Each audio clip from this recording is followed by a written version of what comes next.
ठीक है, ये लास्ट ईयर का क्वेश्चन है ब्रांच अकाउंटिंग का। ठीक है, और पहला ऑप्शन है तो संजोग लिमिटेड दिल्ली की है, ट्रेडिंग कंपनी है और इसकी ब्रांच जो है वो एट आगरा है।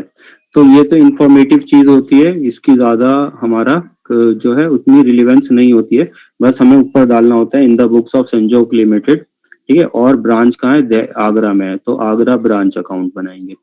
ठीक है, तो ऑल परचेजेस, अब ये इंपॉर्टेंट चीज है, all purchases are made by head office. ठीक है, सारी परचेजेस कौन कर रहा है, हेड ऑफिस कर रहा है, और गुड्स जो है वो ब्रांच को इनवॉइस्ड हो रहे हैं सेलिंग प्राइस पर। ठीक है, तो ये सेलिंग प्राइस पर इनवॉइस हो रहे हैं, तो इसका मतलब अगर नीचे ब्रांच को गुड्स सेंड टू ब्रांच दिया हुआ है और अगर ना भी बताए, ठीक है, तो वो इनवॉइस प्राइस कंसीडर किया जाएगा। ठीक है, गुड्स सेंड टू ब्रांच अगर वहां पे बताए भी नहीं तब भी इनवॉइस प्राइस ही उसको कंसीडर किया जाएगा। ठीक है, तो क्योंकि वहां पे पहले बता दिया कि वो सेलिंग प्राइस पर भेज रहा है, जो कि क्या है 20% अबव कॉस्ट है। तो इसका भी बहुत इंपॉर्टेंट है कि किस तरह से बताया जा रहा है। ठीक है, तो इसकी भी बहुत इंपॉर्टेंस है, तो इसको हमें जो है एक इसको क्वेश्चन को करने के लिए हमें ये फॉर्मूला पता होना चाहिए कि लोडिंग कैसे कैलकुलेट करते हैं। तो ये लोडिंग के बारे में बता रहा है, 20% लोडिंग है। ठीक है, फिर सेल्स जो है ब्रांच में वो क्रेडिट पर है, इसका मतलब कैश सेल वहां पर नहीं होगी। ठीक है, जितनी भी सेल्स है वो सारी क्या है, क्रेडिट सेल्स है। ब्रांच एक्सपेंसेस जो है वो हेड ऑफिस पे कर रहा है, और all cash received by branch, वो सारा जितना भी कैश मिलता है ब्रांच को वो सारा हेड ऑफिस को सेंड कर देता है। ऑल ब्रांच ट्रांजैक्शंस जो है वो हेड ऑफिस की बुक्स में रिकॉर्ड होती हैं। ठीक है, तो ये इंफॉर्मेशन दी हुई है, ब्रांच स्टॉक, हर इंफॉर्मेशन का ना पूरा मीनिंग जो है हमें अच्छे से समझ में आना चाहिए, तभी हम क्वेश्चन को अच्छे से करेंगे। तो हर लाइन का एक जो है इसमें मकसद है। ठीक है, तो उसको हमें अच्छे से समझना है। तो ब्रांच स्टॉक दिया हुआ है और ये डेट दी हुई है, तो इस डेट से हम क्या पता लगाएंगे कि ये ओपनिंग है या क्लोजिंग है। तो ये ओपनिंग है हमारा, क्योंकि ये 1 अप्रैल 2021 को दिया हुआ है। ठीक है, और क्लोजिंग जो है वो हमारा 2022 है। ठीक है, 31 मार्च 2022 है।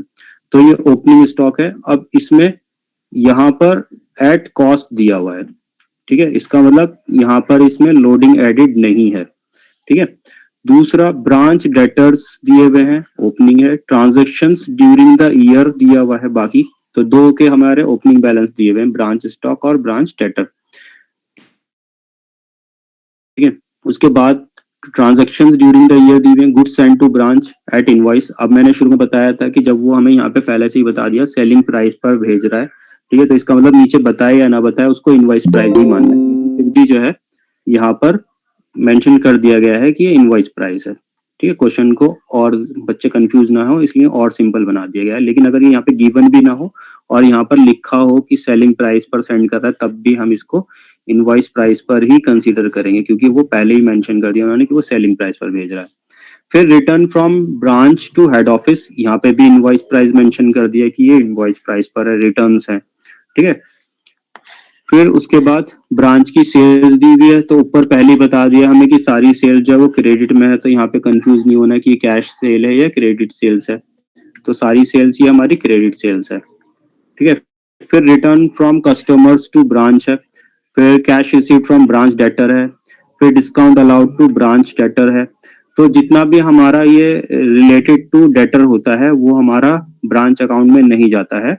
रिलेटेड टू डेटर चीजें जो है वो हमारी डेटर अकाउंट में जाती है।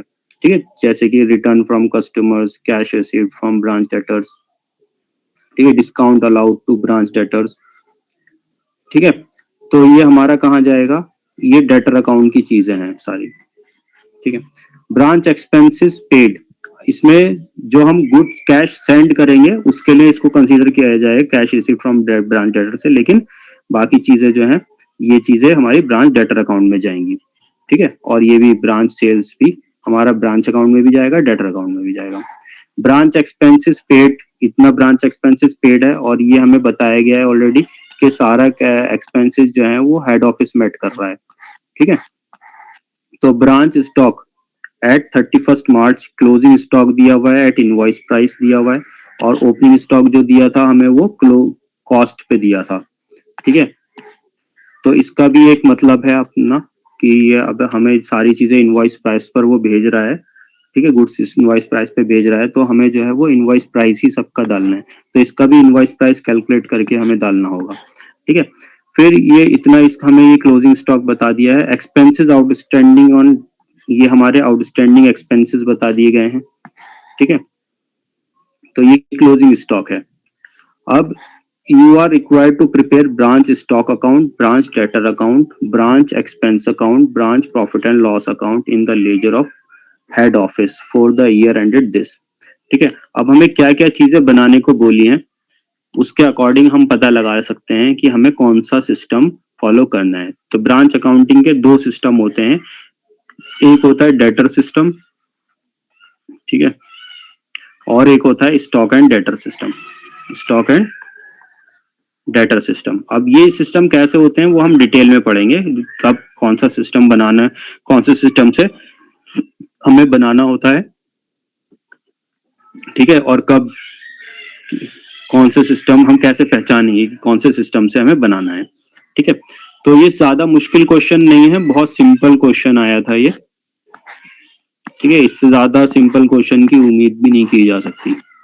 ठीक है, अब दूसरा क्वेश्चन भी आया है, Samarthya limited Delhi invoice goods to its Pune branch at cost plus 25%। ठीक है, तो ये in the books of Samarthya limited बनाएंगे, पुणे ब्रांच अकाउंट बनाना होगा। ठीक है, और कॉस्ट प्लस, और ये हमारे लोडिंग के लिए इंफॉर्मेशन हो गई। ऑल एक्सपेंसेस जो है ब्रांच के वो हेड ऑफिस से मेट होते हैं और कैश कलेक्टेड बाय ब्रांच है वो हेड ऑफिस सेंड हो जाता है। ठीक है, तो ये इंफॉर्मेशन आ गई, एक और इम्पोर्टेंट इंफॉर्मेशन है। ठीक है, तो from the following information prepare branch account, goods send to branch account in the books of head office. ठीक है, अब दोनों में देखो फर्क क्या है। यहाँ पर हमें ब्रांच स्टॉक अकाउंट बनाने को बोला था, ब्रांच डेटर अकाउंट बनाने को बोला था, ब्रांच एक्सपेंस अकाउंट बनाने को बोला था, branch profit and loss account बनाने को बोला था, लेकिन ब्रांच अकाउंट बनाने को नहीं बोला। ठीक है, तो ऐसा कब होता है, ये सारे अकाउंट बनाने कब होते हैं, एक तो प्रॉफिट एंड लॉस अकाउंट ही हमें तब बोलता है जब वो हमारा स्टॉक एंड डेटर सिस्टम होता है। ठीक है, ये stock account, branch debtor account तो बन सकते हैं, एक्सपेंसेस अकाउंट बन सकते हैं दूसरे मेथड में भी, लेकिन ये प्रॉफिट एंड लॉस अकाउंट जो है बनाने को बोलता है, ये सिर्फ हमारा स्टॉक एंड डेटर सिस्टम में बोलता है। ठीक है, और जब हमें प्रॉफिट एंड लॉस अकाउंट बनाने को ना बोले और ब्रांच अकाउंट बनाने को बोले, ठीक है, तो ब्रांच अकाउंट हमारा बनता है डेटर सिस्टम में। ठीक है, और goods send to branch account बनाने को भी बोल दिया साथ में, तो ये ब्रांच अकाउंट बनता है हमारा किस सिस्टम में, डेटर सिस्टम में। तो ये फर्क याद रखना है। ठीक है, दोनों ही सिस्टम जो है वो सिंपल है, ज्यादा मुश्किल नहीं है। अब ये है ब्रांच अकाउंट अगर बनाने को बोलता है, ठीक है, जो हमारा डेटर सिस्टम आता है, तो उसमें थोड़ा सा जो है डिफिकल्ट अंदर की चीजें हो सकती हैं, जो भी आइटम्स है। ठीक है, क्योंकि जो है ये सिंपल मेथड होता है। ठीक है, और जो दूसरा वाला मेथड है स्टॉक एंड डेटा सिस्टम, वो थोड़ा सा कॉम्प्लिकेटेड होता है। तो इसलिए ये देखो यहाँ पे क्वेश्चन में देख लो, क्वेश्चन कितना इजी सिंपल लग रहा है ऊपर का, और नीचे का देखो लंबा सा क्वेश्चन दिया हुआ है। ठीक है, तो ये इतना लंबा क्वेश्चन इसलिए है क्योंकि ये वाला सिस्टम जो होता है वो सिंपल होता है। ठीक है, और ये इसमें इतना छोटा सा क्वेश्चन दिया हुआ है और सारी चीजें इतनी सिंपल दी हुई हैं क्योंकि ये क्वेश्चन, इसका ये वाला सिस्टम थोड़ा सा कॉम्प्लिकेटेड होता है, इतना मुश्किल नहीं होता लेकिन थोड़ा सा कॉम्प्लिकेटेड होता है। ठीक है, तो अब ये चीजें देख लो क्योंकि उसमें अकाउंट ज्यादा बनाने को होते हैं। ठीक है, और इसमें देखो सर, जो इजी है वही बता दो आप अच्छे से। देखो दोनों इजी हैं, देखो वेट दोनों जो है वेटेज एकदम बराबर हो जाएगी। अब देखो ये वाला क्वेश्चन जो है इसमें इतनी सारी चीजें दे दी, बच्चा उसमें कंफ्यूज हो जाएगा, अंदर की ट्रीटमेंट जो है वो थोड़ा मुश्किल दे दिया, उसमें कंफ्यूज हो जाओगे। इतनी सारी चीजें इसमें कई सारी ऐसी चीजें जो पता चला सर के ऊपर से निकल गई, जैसे loss of goods in transit at invoice price, अब ये लॉस आ गया, एक चीज आ गई। ठीक है, goods spoiled at invoice price आ गया, बैड डेट्स भी आ गया। ठीक है, पेटी एक्सपेंसेस भी आ गया, इनकर्ड चेक रिसीव्ड भी आ गया, ये इतनी सारी चीजें अलग से बता दी हैं। ब्रांच डेटर भी है, ब्रांड अप्रिसिएशन भी आ गया। ठीक है, और यहाँ पर देखो ऊपर ये सब चीजों के बारे में कुछ भी नहीं था, सारी सिंपल आइटम्स थी। स्टॉक दे दिया था, ओपनिंग डेटर दे दिए थे, ट्रांजैक्शन ड्यूरिंग द ईयर में गुड्स एंड टू ब्रांच दे दी थी, रिटर्न्स दे दिया था, ब्रांच सेल दे दिया था, ब्रांच एक्सपेंसेस दे दिया था। इस इतनी सिंपल सी चीजें इसमें दी हुई है। ठीक है, तो अब यहाँ पे इतनी सारी चीजें दे दी हैं और उसमें भी कॉम्प्लिकेशंस आ रही हैं चीजों में। तो अब बताओ कैसे हम डिसाइड करेंगे कौन सा आसान रहेगा हमारे लिए, कौन सा मुश्किल रहेगा। इसलिए दोनों सिस्टम पढ़ने जरूरी है। ठीक है, दोनों सिंपल है, क्योंकि अब एक क्वेश्चन आ गया वाला तो वो सिंपल क्वेश्चन आएगा, ये वाला क्वेश्चन आ गया तो ये कॉम्प्लिकेटेड आएगा। अब बताओ, तुम्हें बताओ कौन सा करना है, कॉम्प्लिकेटेड वाला सिस्टम करना है या सिंपल वाला सिस्टम करना है? सिंपल वाला करना है हमें। सिंपल वाला करना है, लेकिन सिंपल यस वाले को कॉम्प्लिकेटेड बना के देंगे, ये सिंपल वाला मैं क्वेश्चन है। सर, कोई नहीं, आप सिखा दो कैसे वो करते हैं सॉल्व, अच्छा, हम कर लेंगे बाकी। मैं तो दोनों सिखा दूंगा आप लोग को, लेकिन ये है कि दोनों की प्रैक्टिस कर लोगे तो अच्छा रहेगा। पता चल कोई ऐसी आइटम आ जाए तुम कंफ्यूज ही हो गए तो क्या करोगे फिर उससे। सर वैसे मेरा एक क्वेश्चन है, पूछूं? हाँ पूछो। सर हमारे ये अकाउंट्स का पेपर कितने नंबर का होगा? ये अकाउंट्स का पेपर कितने नंबर का होगा मैंने वो दिखाया तो है आप लोग को, क्या कहते हैं उसको, सारे एक ही तो होंगे। एक सेकंड निकाल रहा हूँ, ये देखो, ये मैंने ग्रुप में भी भेजा था शायद। पता नहीं सर, दिखा नहीं ग्रुप में वैसे।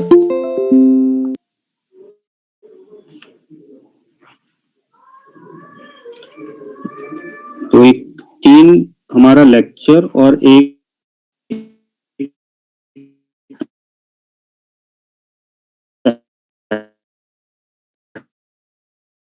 प्रैक्टिकल है, ये 4 क्रेडिट वाला है। तो एंड टर्म सर स्टोरेज मतलब है 90 एग्जाम। मार्क्स का होगा, एग्जाम 90 मार्क्स का होगा। Okay sir. ठीक है, बाकी तुम्हारा ये इंटरनल 30 का ये हो चुका है और 40 मार्क्स का ये हो चुका है प्रैक्टिकल वाइवा और सर तो सीए। 160 मार्क्स का तो पेपर। 70 टोटल ये 160 मार्क्स का है ग्रैंड टोटल, जिसमें 70 मार्क्स का हो चुका है, 90 मार्क्स का अभी एग्जाम होगा। अच्छा सर, आपने ठीक वो है, 40 वाले नंबर लगा दिए, सीए मार्क्स लगा दिए आपने? हाँ लगा दिए। सर तो आप सेंड कर दो एक बार। यस सर, सेंड कर देना। सेंड मैंने मना किया था, मैं सेंड नहीं करूंगा। सर प्लीज सर कर दो, हमें वो तो थोड़ा देख रिजल्ट के खुश हो जाए। वो रिजल्ट में वो तो रिजल्ट में पता चलेगा। वो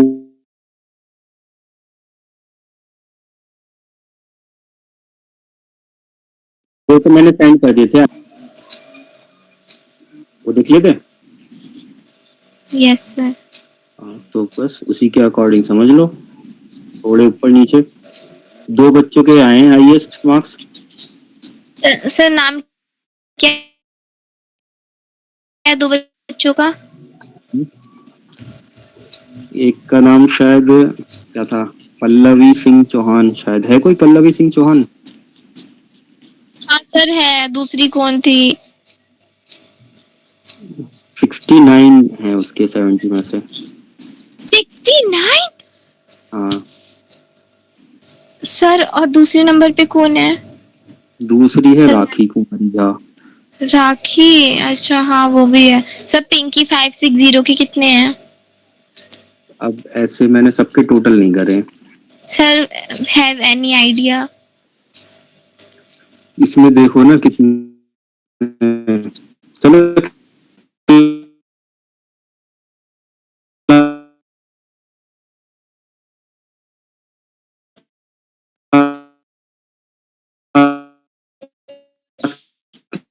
के बाद बताते हैं, अच्छा बताते सर हैं। ठीक। ठीक है, ठीक है। तो ये 2 मेथड हैं जो हमें पढ़ने होते हैं। ठीक है, डेटर मेथड और स्टॉक एंड डेटर मेथड। ठीक है, तो पहले डेटर मेथड जो मैं कह रहा हूँ वो सिंपल मेथड होता है, वो देख लेते हैं पहले। इसकी जनरल एंट्रीज दी हुई हैं।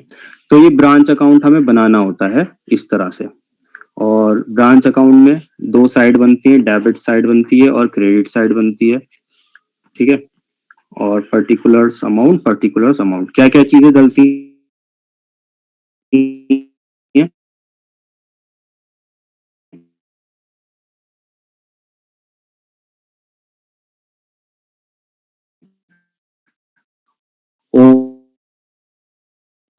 ओपनिंग बैलेंसेस डलते हैं,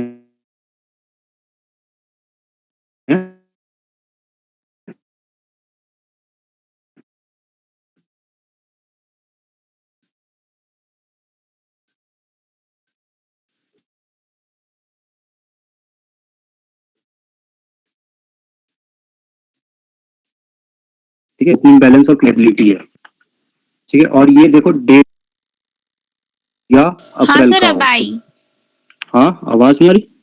अब आ गई सर और स्क्रीन आवाज नहीं आ आ रही है? गई सर, आ गई। अरे आओ तुम्हारे, ठीक है, स्क्रीन भी आ गई। तो ये हमारे देखो, ये 1 अप्रैल दिया हुआ था और ये मार्च दिया हुआ है, तो मार्च से कुछ बच्चे कंफ्यूज होकर इसको क्लोजिंग मान लेंगे, लेकिन हमें ईयर पे भी ध्यान देना है। तो ये ईयर 2021 ही चल रहा है, तो मार्च 2021 या अप्रैल 2021 ये ओपनिंग ही रहेगा। तो ये लायबिलिटी है, सैलरीज ड्यू होती है, लायबिलिटी होती है, तो ये ओपनिंग लायबिलिटी है। ये एसेट्स हैं हमारे 4, branch stock, branch debtor, branch furniture, पेटी कैश, ठीक है। तो हमने पहले एसेट देख लिए, तो एसेट और लायबिलिटी आ गई, तो उसके हिसाब से अगर हम यहाँ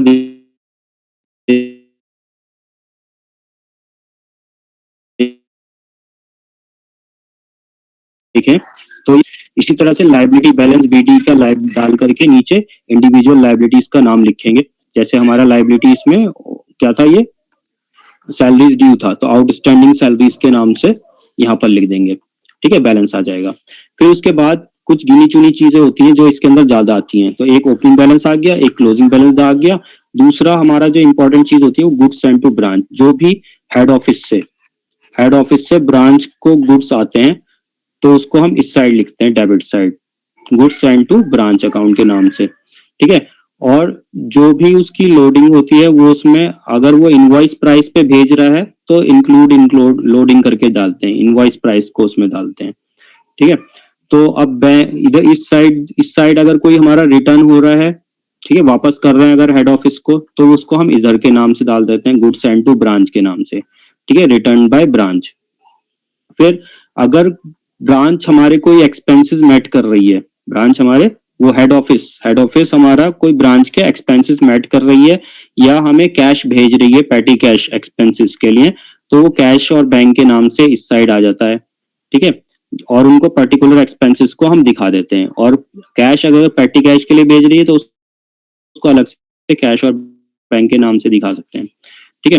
फिर उसके बाद हम जो पैसे भेज रहे हैं, तो ब्रांच जो पैसे भेज रही है हेड ऑफिस को, तो ब्रांच किस किस चीज के पैसे भेजती है, एक तो कैश सेल अगर होती है तो कैश सेल के पैसे भेज देती है, तो बैंक डाल करके नीचे लिख देंगे कैश सेल्स, और दूसरा जो भेजते हैं वो कलेक्शन फ्रॉम डेटर्स भेजते हैं। तो दो चीजें आएंगी बैंक से, एक तो कैश सेल्स और दूसरा कलेक्शन फ्रॉम डेटर्स, ठीक है। तो वो दोनों चीजें अंदर टोटल करके बाहर आ जाएगी। इसके अलावा बाकी हम बैलेंस करने से पहले जो भी हमारे क्लोजिंग बैलेंसेस होते हैं, जो जो एसेट्स के हमने ओपनिंग बैलेंस डाले हैं, ठीक है, उन सब के तो होने ही होने हैं क्लोजिंग बैलेंसेस। तो इसका ओपनिंग बैलेंस इधर आया था, तो इसका क्लोजिंग बैलेंस इस साइड आ जाता है बाय बैलेंस सीडी के नाम से, ठीक है, और उन सब का बैलेंस अलग अलग लिख देते हैं। फिर इसी तरह से जिसका ओपनिंग बैलेंस इधर है उसका अगर क्लोजिंग बैलेंस भी है तो उसका क्लोजिंग बैलेंस इधर आ जाएगा बाय टू बैलेंस सीडी करके, ठीक है। और इंडिविजुअल अकाउंट्स को लिख देंगे कितना कितना है और अमाउंट लिख देंगे। अब इसमें क्या होता है, कभी कभी कोई एक अकाउंट ऐसा होता है जिसका ओपनिंग बैलेंस होता है तो क्लोजिंग नहीं होता, या क्लोजिंग होता है तो ओपनिंग नहीं होता, तो उसका हमें सेपरेट अकाउंट बनाना होता है। खास तौर से वो कौन कौन से अकाउंट होते हैं, एक होता है डेटर होता है, ठीक है, और एक पेटी कैश पेटी एक्सपेंस होता है। इसके अलावा बाकी जो भी है एसेट वो भी हो सकते हैं, ठीक है। तो जैसे हमारा हो सकता है, जैसे फर्नीचर इसमें दिया हुआ है, ब्रांच फर्नीचर अकाउंट, तो ब्रांच फर्नीचर का ओपनिंग तो दिया हुआ होगा, लेकिन हो सकता है क्लोजिंग ना दिया हो, तो ओपनिंग डालेंगे, क्लोजिंग डालेंगे, उसमें से डेप्रिसिएशन को माइनस करके क्लोजिंग आ जाएगा, तो वो इधर डाल देंगे, ठीक है।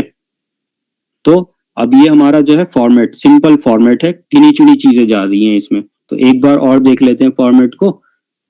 जैसे कि सबसे पहले हम इसको फॉर्मेट को डिवाइड करके रखते हैं कुछ पार्ट में, तो हमें याद रहेगा कि क्या क्या चीजें डालनी है हमें, ठीक है। एक जनरल बिजनेस की तरह करो इसे, कि जैसे एक बिजनेस चलता है तो उसमें क्या क्या चीजें होती हैं, ठीक है, और क्या क्या चीजें कहाँ पे जाती हैं। तो एक सेकंड,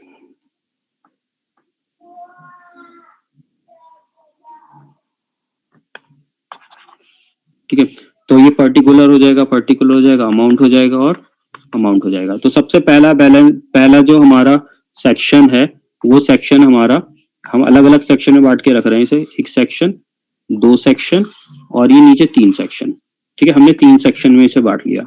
तो फर्स्ट सेक्शन में जो जाएगा हमारा वो क्या जाएगा, बैलेंस जाएगा। ठीक है, ओपनिंग बैलेंस। ठीक है, और इधर ओपनिंग बैलेंस जाएगा।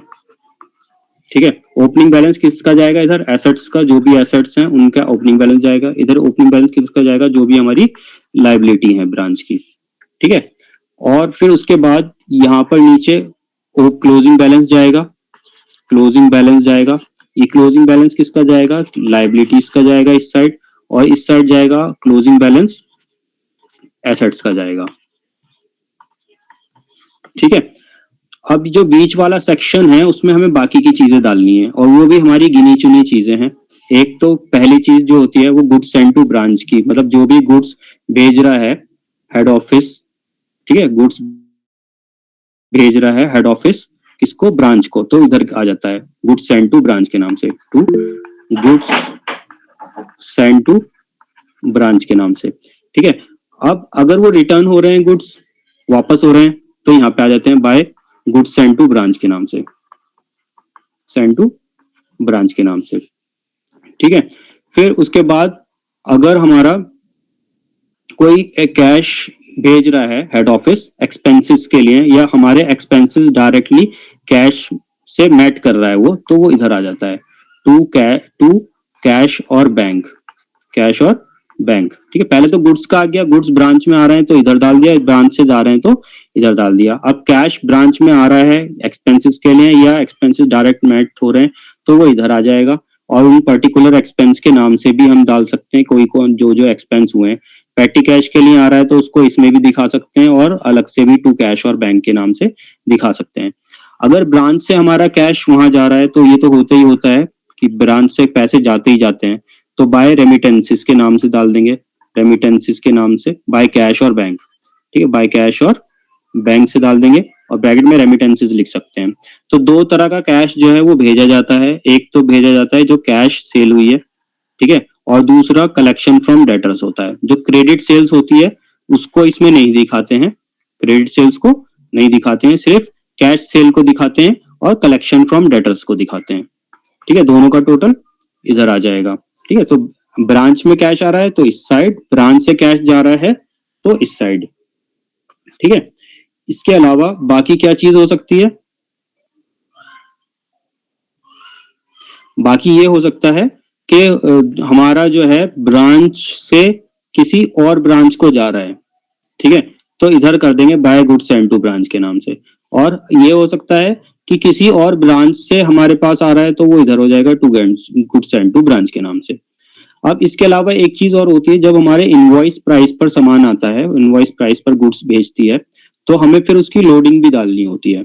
ठीक है, तो लोडिंग किसकी डालते हैं, एक तो ओपनिंग स्टॉक की लोडिंग डलती है, ओपनिंग स्टॉक की लोडिंग, वो जो इधर है उसकी लोडिंग इधर डल जाती है। ठीक है, और क्लोजिंग स्टॉक इधर है तो उसकी लोडिंग इधर डल जाती है। और ओपनिंग स्टॉक और क्लोजिंग स्टॉक की लोडिंग जो डलती है वो स्टॉक रिजर्व के नाम से डलती है। ठीक है, फिर जो गुड्स सेंड टू ब्रांच इधर है उसकी लोडिंग इधर चल जाती है गुड्स सेंड टू ब्रांच के नाम से, और जो गुड्स सेंड टू ब्रांच इधर है उसकी लोडिंग इधर चल जाती है गुड्स सेंड टू ब्रांच के नाम से। ठीक है, सिंपल है। बस लोडिंग जब इनवॉइस प्राइस पे होता है तो ये लोडिंग वाला और ऐड हो जाता है। ठीक है, अब उसके बाद हम कुछ क्वेश्चंस इसमें से देख लेते हैं, क्या क्वेश्चंस हैं। बहुत सिंपल है ये मेथड, इसमें ज्यादा कुछ हमें नहीं करना होता है। ठीक है, तो जब रिक्वायर्ड अमाउंट हमारी गिवन है तब का क्वेश्चन है ये। उसके लिए है मद्रास ब्रांच अकाउंट बनाना है फॉलोइंग इंफॉर्मेशन से। ओपनिंग स्टॉक दिया हुआ है एट कॉस्ट है, ओपनिंग डेटर्स दिया हुआ है, ओपनिंग पेटी कैश दिया हुआ है, फर्नीचर इन द बिगिनिंग दिया हुआ है, ओपनिंग क्रेडिटर्स दिया हुआ है। ठीक है, तो ये हमारे एसेट्स और लायबिलिटी दिए हुए हैं। तो ये पहले वाले हमारे एसेट्स है और ये हमारी लायबिलिटी है। ठीक है, तो सिंपल अब इसको हम बना लेते हैं। तो कहाँ बनाए इसको,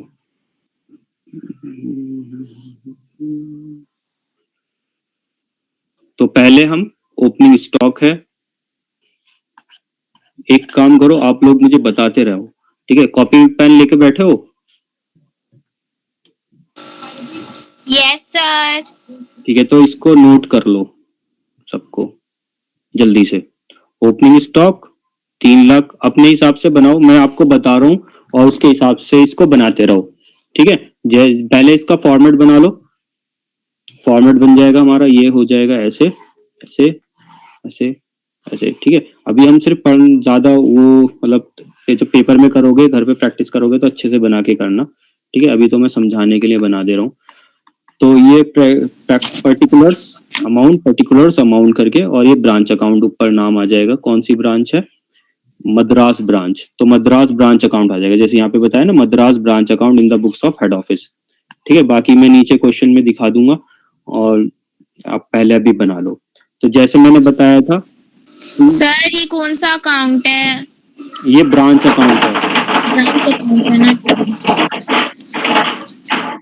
ठीक है। ब्रांच अकाउंट बना रहे हैं और ये डेटर सिस्टम से बना रहे हैं।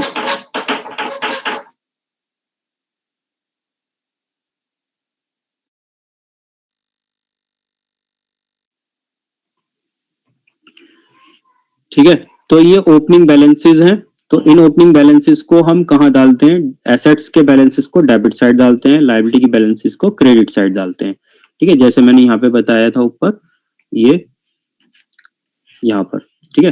तो किस नाम से डालेंगे, टू बैलेंस बीडी के नाम से डालेंगे, टू बैलेंस बीडी के नाम से डालेंगे, और क्लोज इधर के लायबिलिटी के बैलेंसेस को इधर डालेंगे बाय बैलेंस बीडी के नाम से, ठीक है। अंदर नाम लिख लेंगे एक एक करके, कौन सा नाम, कौन सा एसेट है, कौन सा एसेट है, ठीक है। और उसकी अमाउंट यहाँ आ जाएगी और टोटल इसका बाहर आ जाएगा। इसी तरह से कौन सी लायबिलिटी है, ठीक है, वो यहाँ आ जाएगी। और हमारे पास लायबिलिटी तो एक ही है, तो डायरेक्ट हम यहाँ पे उसका नाम भी डाल सकते हैं, ठीक है। बाय उसका क्या नाम है वो डाल देंगे, ठीक है, ब्रैकेट में डाल देंगे, ठीक है। और उसका अमाउंट यहाँ सर यही फॉर्मेट है ना ब्रांच अकाउंट का? हाँ यही फॉर्मेट है। सर ये पी क्या लिखा हुआ है? पर्टिकुलर्स, अच्छा ठीक है, ये भी पर्टिकुलर्स है। यहाँ पे अमाउंट आ जाएगा, यहाँ पे अमाउंट आ जाएगा, ये डेबिट सर साइड है, इसमें डेट नहीं आएगा? डेट नहीं आता है। ठीक है सर। मद्रास ब्रांच अकाउंट, ठीक है, ऐसा आ जाएगा। तो अब ये ओपनिंग बैलेंसेस डाल दो। स्टॉक का 3,56,000 आ जाएगा, डेटर्स का 28,000 आ जाएगा, पैटी कैश का 500 आ जाएगा, फर्नीचर्स का 12,000 आ जाएगा, ठीक है। चारों का टोटल कर देंगे, टोटल देखेंगे कितना आ गया, 10,0,0,5,6,1, 5 और 4 9 और 3, ठीक है, 3,96,500, ठीक है। लिख लिया सारा ये एसेट्स। Yes sir. और क्रेडिट साइड लिख लेंगे क्रेडिटर्स,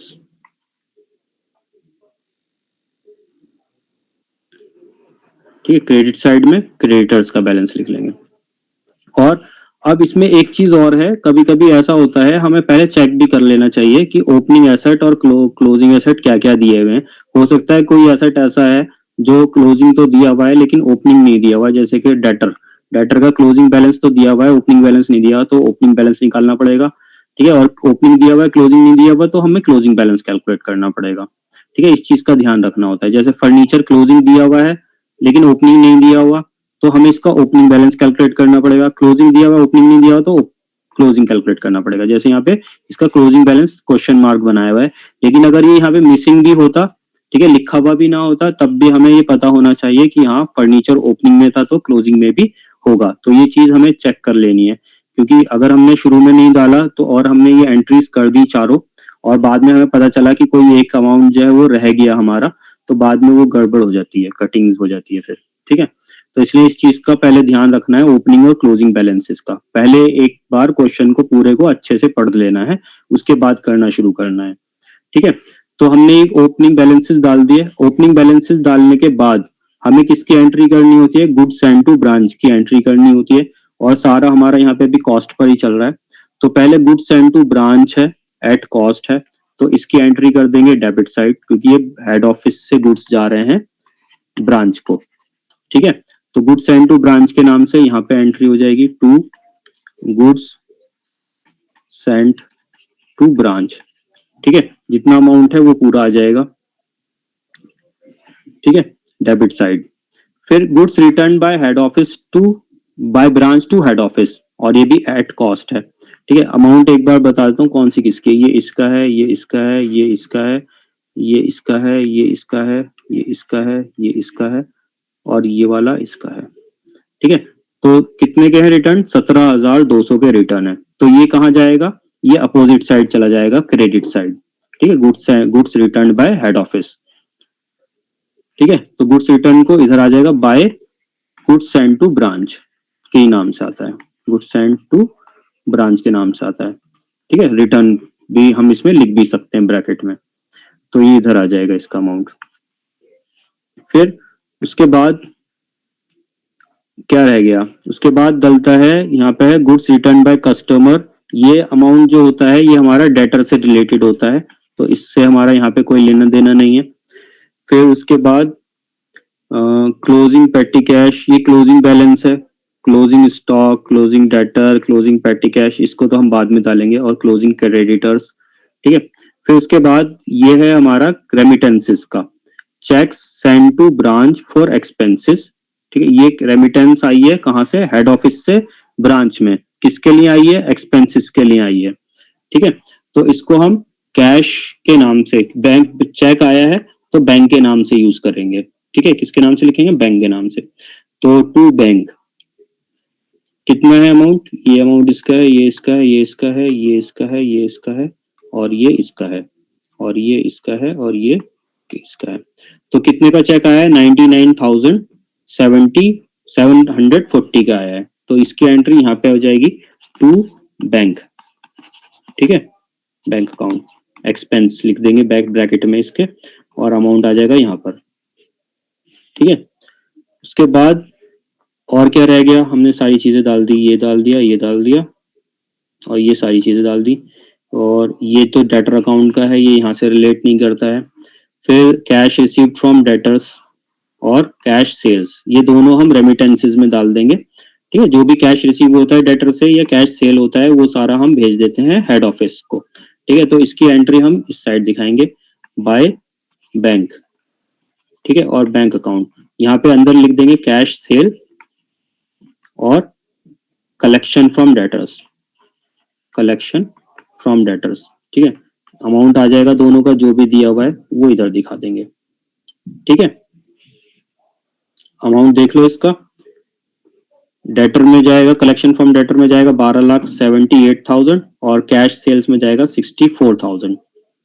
ठीक है, कर लिया इतना? अच्छा, अब डेटर से रिलेटेड इंपॉर्टेंट चीज ये है, डेटर की तीन चीजें हमें पता होनी चाहिए। एक ओपनिंग डेटर, और एक क्लोजिंग डेटर, और तीसरा कलेक्शन फ्रॉम डेटर्स। ठीक है, अगर ये तीन चीजें हमारे पास नहीं है, तीनों में से कोई भी एक चीज मिसिंग है, तो फिर हमें डेटर अकाउंट बनाना पड़ता है वो उसको निकालने के लिए। ठीक है, अगर हमारा ओपनिंग डेटर नहीं है तो हम डेटर अकाउंट बना के निकालेंगे, क्लोजिंग नहीं है तो डेटर अकाउंट बना के निकालेंगे, कैश कलेक्शन नहीं है डेटर से तो भी हमें डेटर अकाउंट बनाना पड़ेगा। ठीक है, अगर ये तीनों चीजें अवेलेबल हैं तो हमें डेटर अकाउंट बनाने की जरूरत नहीं होती है, डेटर अकाउंट नहीं बनाना होता है। अगर क्वेश्चन में खास तौर से बोलता है कि डेटर अकाउंट बनाओ तभी बनाएंगे, अदरवाइज फिर नहीं बनाएंगे, अगर तीनों चीजें हमारे पास हैं तो इसका मतलब ये return goods return by customer ये हमारा इस क्वेश्चन में से रिलेवेंट नहीं है, इसकी हमें जरूरत ही नहीं है क्योंकि हमें ऑलरेडी तीनों चीजें दी हुई हैं। ठीक है, अब इसके बाद हमें इसमें डालना है इन क्लोजिंग बैलेंसेस। ठीक है, तो जो जो एसेट्स का हमारा ओपनिंग बैलेंस था उन सब एसेट्स का ही क्लोजिंग बैलेंस भी होना जरूरी है। तो ओपनिंग स्टॉक ओपनिंग था, क्लोजिंग भी है, डेटर ओपनिंग था, क्लोजिंग भी है, पेटी कैश ओपनिंग था, क्लोजिंग भी है। ठीक है, और ओपनिंग क्रेडिटर्स थे, क्लोजिंग क्रेडिटर्स भी हैं, और फर्नीचर ओपनिंग था लेकिन क्लोजिंग नहीं है। ठीक है, लिख तो अब क्लोजिंग फर्नीचर निकालने के लिए हमें नीचे इंफॉर्मेशन दी हुई है, डेप्रिसिएशन चार्ज करना है 10%। ठीक है, फर्नीचर पे। तो ओपनिंग बैलेंस था हमारा 12,000 का फर्नीचर का, 10% इसका डेप्रिसिएशन हो गया 1,200, तो क्लोजिंग बैलेंस हो जाएगा 10,800। ठीक है, ये फर्नीचर का क्लोजिंग बैलेंस है, ऐसे कैलकुलेशन में वर्किंग नोट में करके दिखा देंगे। ओपनिंग बैलेंस इतना है, लेस डेप्रिसिएशन, और फिर इसका क्लोजिंग बैलेंस ऑफ फर्नीचर इतना आ जाएगा। फिर जैसे हमने इनके ओपनिंग बैलेंसेस डाले थे वैसे ही क्लोजिंग बैलेंसेस डाल देंगे। ठीक है, तो एसेट्स का ओपनिंग बैलेंस इस साइड डाला था और क्लोजिंग बैलेंस आएगा इस side by balance CD। Balance CD के नाम से आएगा, ठीक है। और जो जो एसेट है तीनों चारों एसेट के नाम आ जाएंगे और उनका अमाउंट आ जाएगा और टोटल करके अमाउंट बाहर आ जाएगा। और लायबिलिटी हमने ओपनिंग बैलेंस इधर डाला था, क्लोजिंग बैलेंस इस साइड आ जाएगा, टू बैलेंस सीडी, ठीक है, क्रेडिटर्स का, ठीक है। तो इसका अमाउंट हमारा इधर आ जाएगा, ठीक है। तो ऐसे अमाउंट डाल लो, इनका टोटल करके देख लेते हैं। इसका आ गया 10,800 और ये इसको ऐड कर लेंगे तो 0, 4, 8, 2, 10 और 8, 18, 8, 1, 6, 7, 8, 9, 9, 6, 1 और ये 3, 4, 5, ठीक है। 5,69,840, ठीक है। ये टोटल है उसका, टोटल हम इसमें तीनों का टोटल करके और बाहर लिख देंगे टोटल, ठीक है। और क्रेडिटर्स का क्लोजिंग क्रेडिटर्स 12,000 है। बना लिया इतना? एक मिनट सर।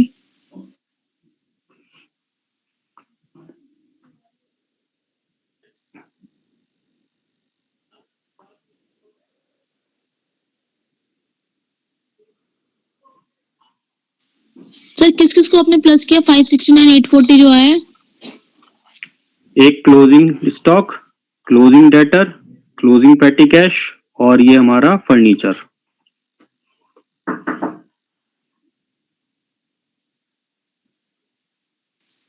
हो गया सर। ठीक है, तो अब इसको हम देख लेते हैं और लास्ट में अब हमें क्या करना है, दोनों साइड का टोटल करके देखना है किस साइड का ज्यादा आ रहा है। अगर इस साइड का ज्यादा आ रहा है तो वो बैलेंस दोनों साइड आ जाएगा, इस साइड का ज्यादा आ रहा है तो वो दोनों साइड आ जाएगा, और जिस साइड कम है उस साइड बैलेंस निकल जाएगा। तो अगर इस साइड बैलेंस निकल रहा है तो वो हमारा प्रॉफिट है, और इस साइड अब अगर बैलेंस निकल रहा है तो वो लॉस है, ठीक है। तो अब इसको देख लेते हैं अकाउंट को और मैच कर लेते हैं हमारा कितना सही है कितना गलत है। सर ये 579 नहीं होना चाहिए टोटल। 579 नहीं, ये 629, ये 9 था ना, तो कैरी तो गया नहीं था, तो 9 और 7 16 होता है, तो ये 6 होगा।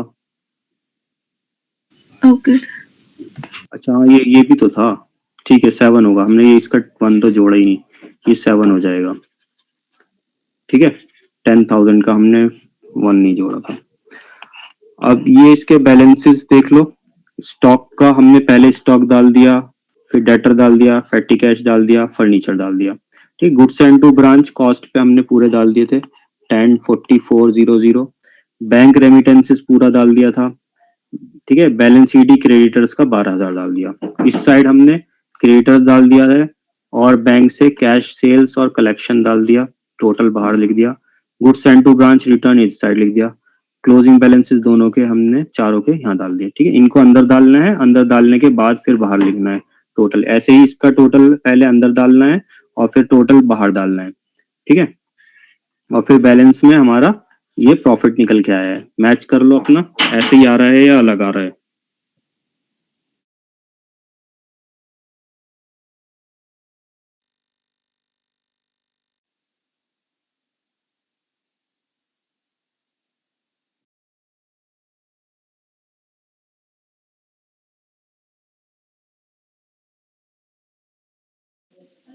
आ गया सर।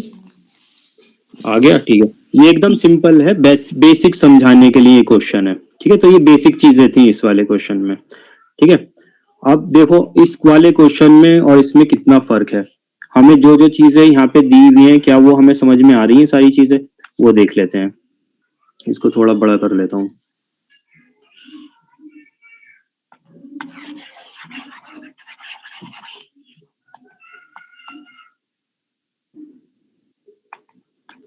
ठीक है, तो इसमें क्या क्या चीजें हैं। एक हमें कॉस्ट प्लस 25%, ये लोडिंग का है, अभी हमने ये देखा नहीं है, ठीक है। तो जब लोडिंग होती है दी हुई तो हमें लोडिंग भी डालनी पड़ती है अगर इनवॉइस प्राइस पे वो भेजता है तो गुड्स। तो ये हमें ओपनिंग स्टॉक का हमने देख लिया, डेटर का ओपनिंग देख लिया, फर्नीचर देख लिया ओपनिंग, पेटी कैश देख लिया, और ये आउटस्टैंडिंग सैलरी देख लिया, ये लाइबिलिटी हो गया। Goods send to branch during the year हमें पता चल गया क्या होता है, क्या करना होता है। ठीक है, देखो यहाँ पर नहीं बताया goods send to branch during the year, ये इनवॉइस प्राइस है या कॉस्ट प्राइस है, यहाँ कुछ नहीं बताया। तो जब हमें ऑलरेडी पहले बता दिया कि वो इनवॉइस कर रहा है गुड्स को प्लस करके लोडिंग को, तो इसका मतलब ये इनवॉइस प्राइस ही है। ठीक है, अब यहाँ पे ना भी बताए तब भी हम उसको इनवॉइस प्राइस मानेंगे। Goods return by head office, ये भी हमने देख लिया। गुड रिटर्न बाय कस्टमर, ये हमारा डेटर से रिलेटेड है, ये भी हमें पता चल गया। ठीक है, ये कोई नई चीज नहीं है। Loss of goods in transit at invoice price, अब ये लॉस है, इसकी एंट्री हमने नहीं देखी अभी, इस लॉस का क्या करना है। ठीक है, कैश सेल हमने देख लिया क्या करना होता है, कैश रिसीव फ्रॉम कस्टमर्स का हमने देख लिया क्या करना होता है। ये दोनों चीजें हमें हेड ऑफिस भेजनी होती हैं और इसको हम यहाँ पर रिकॉर्ड करते हैं कलेक्ट बाय बैंक से, कलेक्शन फ्रॉम डेटर्स और कैश सेल के नाम से। ठीक है, फिर इसके बाद goods spoiled at invoice price normal, इसका हमने नहीं देखा अभी। ठीक है, ये ट्रीटमेंट देखना है। तो गुड्स लॉस्ट और गुड्स स्पॉइल्ड, इसका ट्रीटमेंट देखना है क्या होगा। और बैड डेट जो है वो डेटर से रिलेटेड है। ठीक है, इसमें ब्रांच अकाउंट से रिलेटेड नहीं है। डिस्काउंट अलाउड, ये भी डेटर से रिलेटेड है। हमें ये चीजें पहचाननी होती हैं कि डेटर से रिलेटेड क्या चीजें हैं। पेटी एक्सपेंसेस इनकर्ड बाय ब्रांच, ये ब्रांच ने किए हैं पेटी एक्सपेंस इनकर्ड। तो जब भी पेटी के एक्सपेंस इनकर्ड दिया होता है और वो ब्रांच ने खुद किए होते हैं, उसके लिए कोई वो हेड ऑफिस खुद मैट नहीं कर रहा, अलग से पेटी एक्सपेंस दे रहा है। तो ये पेटी एक्सपेंसेस ब्रांच अकाउंट में नहीं डलते हैं। ब्रांच अकाउंट में सिर्फ उसका ओपनिंग बैलेंस डलता है और क्लोजिंग बैलेंस डलता है, याद रहेगा। जब भी हमारे पास पेटी कैश का बैलेंस है ओपनिंग क्लोजिंग, तो पेटी एक्सपेंसेस हमारे वहां पर नहीं डलेंगे। ठीक है, हमारा वहां पे क्या डलना है, जो कैश आ रहा है हेड ऑफिस से। क्या डलना है, जो कैश आ रहा है हेड ऑफिस से। तो जब हमारा यहाँ पे ओपनिंग बैलेंस है, क्लोजिंग बैलेंस है और इसका पेटी एक्सपेंस इनकर्ड भी है, तो हमें इसमें कैश कितना रिसीव हुआ है वो भी निकालना पड़ेगा। ठीक है, कैश कितना रिसीव हुआ है पेटी एक्सपेंस के लिए वो भी कैलकुलेट करना पड़ेगा, अगर वो गिवन नहीं है। और तो वो कहाँ से निकलेगा, वो हमें निकलेगा पेटी cash expense account, petty cash account बना करके, या पेटी कैश अकाउंट बना करके। तो पेटी कैश अकाउंट कैसे बनाएंगे, पेटी कैश हमारे लिए एसेट है, पेटी कैश हमारे लिए एसेट है। तो पेटी कैश अकाउंट का डेबिट साइड क्रेडिट साइड, जब भी हमारे पास आएगा पेटी कैश तो उसको डेबिट करेंगे और ओपनिंग बैलेंस को डेबिट करेंगे, और जब भी हमारे पास से एक्सपेंसेस होंगे तो क्रेडिट करेंगे और क्लोजिंग बैलेंस को क्रेडिट करेंगे। तो पहले हम इसका ओपनिंग बैलेंस दिखा देंगे, टू बैलेंस बीडी। ठीक है, ओपनिंग बैलेंस इसका कितना था हमारा पेटी कैश का, 6,000 रुपए था। ठीक है, और क्लोजिंग बैलेंस कितना था इसका, by balance CD, closing balance भी 6,000 दिया हुआ है। ठीक है, और एक्सपेंसेस कितने दिए हुए हैं, बाय एक्सपेंसेस, पेटी एक्सपेंसेस ये। ठीक है, पेटी एक्सपेंसेस कितने हुए हमारे एक्सपेंस हुए कितने, 4,000 के। ठीक है, तो अब इसका बैलेंसिंग फिगर में हमारा क्या आ जाएगा, बैलेंसिंग फिगर में 4, और तो ये क्या आएगा, टू कैश और बैंक आ जाएगा। ठीक है, तो टू कैश और बैंक के नाम से अब हम यहाँ पे कैश के नाम से एंट्री दिखाएंगे यहाँ पर। ठीक है, बैंक के नाम से एंट्री दिखा देंगे पेटी एक्सपेंस की। ठीक है, तो एक ये ट्रीटमेंट हमारा पेटी कैश वाला ट्रीटमेंट है। Check received from head office. ठीक है, अच्छा हाँ, यहाँ पर चेक रिसीव्ड तो दिया हुआ है, इसका मतलब हमारा क्लोजिंग बैलेंस नहीं है, मैंने इसको क्लोजिंग बैलेंस समझा था तो मैंने इसलिए इसको ही दिखा दिया। तो हमें क्लोजिंग बैलेंस नहीं दिया हुआ तो क्लोजिंग बैलेंस निकालना पड़ेगा। ठीक है, तो ये जो है ब्रांच अकाउंट में ये चीज तो जाएगी नहीं, ये पेटी एक्सपेंस अकाउंट में जाएगी। मैं इसको समझा ये हमारा क्लोजिंग बैलेंस है तो इसलिए मैंने क्लोजिंग में डाल दिया। तो हमें यहाँ पे ये खर्चे दिखा रहा है 6,000। ठीक है, तो क्लोजिंग बैलेंस निकलेगा हमारा बैलेंसिंग फिगर में, तो ये 12,000 हो गया, ये 12,000 हो गया, 4,000 लेस करके ये 8,000 हो गया। तो क्लोजिंग बैलेंस में हम 8,000 दिखाएंगे। ठीक है, तो कोई भी एक चीज मिसिंग है तीनों में से, या तो ये चीज या ये चीज, ओपनिंग बैलेंस या क्लोजिंग बैलेंस या कैश रिसीव्ड। तो तीनों चीजें हमारी होनी चाहिए अगर पेटी कैश का ओपनिंग बैलेंस या क्लोजिंग बैलेंस है तो। ठीक है, तो अगर कोई भी एक चीज मिसिंग है तो हमें petty cash expense account, petty cash account बनाना पड़ेगा। ठीक है, फिर इक्विपमेंट्स का हमारा क्लोजिंग बैलेंस दिया हुआ है, इक्विपमेंट्स का हमारा ओपनिंग बैलेंस दिया था, इक्विपमेंट्स का ओपनिंग बैलेंस नहीं दिया था, फर्नीचर का ओपनिंग बैलेंस। अच्छा, ये इक्विपमेंट के लिए पैसे आ रहे हैं, तो ये जिसके लिए पैसे आ रहे हैं हमारे पास तो उसको हम कैश और बैंक से दिखा देंगे। अब ये जो है सैलरी एक्सपेंस होता है, रेंट एक्सपेंस होता है, पेटी कैश ये भी एक्सपेंस होता है। अब ये इक्विपमेंट जो है ये एसेट होता है, तो ये एसेट के लिए पैसे आ रहे हैं तो इसका मतलब हमने एसेट खरीदा भी होगा और जब हमने एसेट खरीदा है तो उसका क्लोजिंग बैलेंस भी होगा, और क्लोजिंग बैलेंस निकालने के लिए इन्होंने बोला है फर्नीचर और इक्विपमेंट पे 10% का डेप्रिसिएशन लगेगा, ठीक है। और ये चेक जो मिले हैं ये ड्यूरिंग द ईयर मिले हैं, ठीक है। यहाँ पे कोई पर्टिकुलर डेट नहीं बता रहा और ना ही ये बता रहा कि ये बिगिनिंग में मिला है, ये यहाँ पे सॉरी, ठीक है, चेक मिले हैं और ये भी नहीं बता रहा ये बिगिनिंग में मिला है। तो अब इस पे कितने पीरियड का डेप्रिसिएशन लगेगा, तो इसको हमें जो है लगाना चाहिए एवरेज, ठीक है, 6 मंथ का। लेकिन फर्नीचर जो है वो हमारे पास शुरू से था, तो फर्नीचर पे पूरे साल का डेप्रिसिएशन चार्ज करके क्लोजिंग वैल्यू डालेंगे, इक्विपमेंट पे 6 महीने का चार्ज करके उसकी वैल्यू डाल देंगे, ठीक है। ब्रांच स्टॉक अकाउंट का क्लोजिंग बैलेंस दिया हुआ है, डेटर का क्लोजिंग बैलेंस दिया हुआ है, तो इक्विपमेंट भी हम क्लोजिंग बैलेंस में दिखा देंगे डेप्रिसिएशन लेस करके। तो स्टॉक का नहीं दिया हुआ तो स्टॉक का हमें निकालना पड़ेगा, और वो स्टॉक का बैलेंस जो निकलेगा वो हमारा goods send to branch account बना करके निकलेगा, ठीक है। और इसके अलावा हमारा जो ओपनिंग बैलेंस हो गया फर्नीचर का निकल जाएगा, क्लोजिंग बैलेंस भी, डेटर का भी निकल जाएगा, पेटी कैश का भी निकल जाएगा, ठीक है। बाकी जिसका ओपनिंग बैलेंस क्लोजिंग बैलेंस नहीं है उसका हम निकाल लेंगे, ठीक है। स्टॉक का है, ऑलरेडी है, स्टॉक का तो निकालने को बोला है, इसका भी हम ऐसे ही निकाल लेंगे।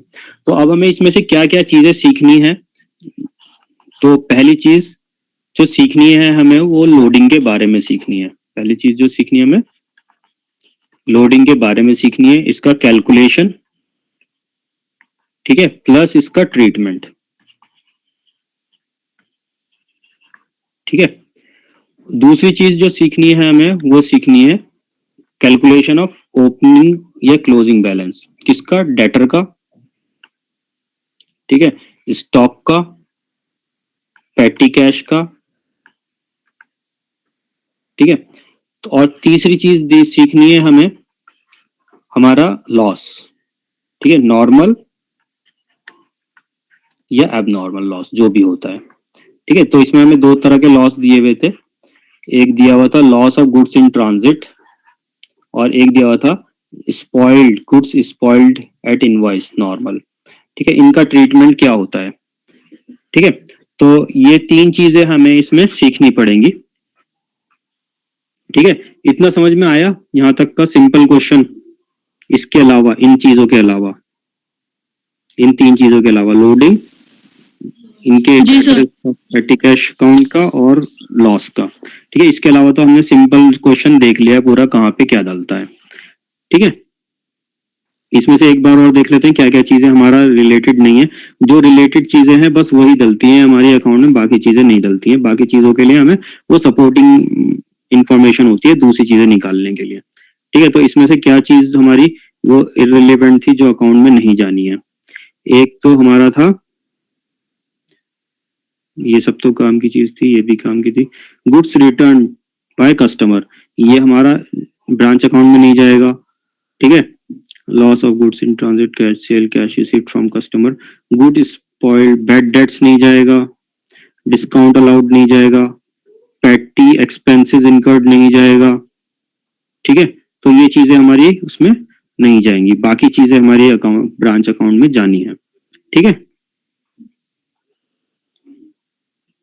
अब देख लेते हैं इन चीजों को जो हमें सीखनी है एक एक करके। तो पहले लोडिंग का देख लेते हैं। ये बताओ पहले, ये ब्लैक पेन से चमक रहा है साफ?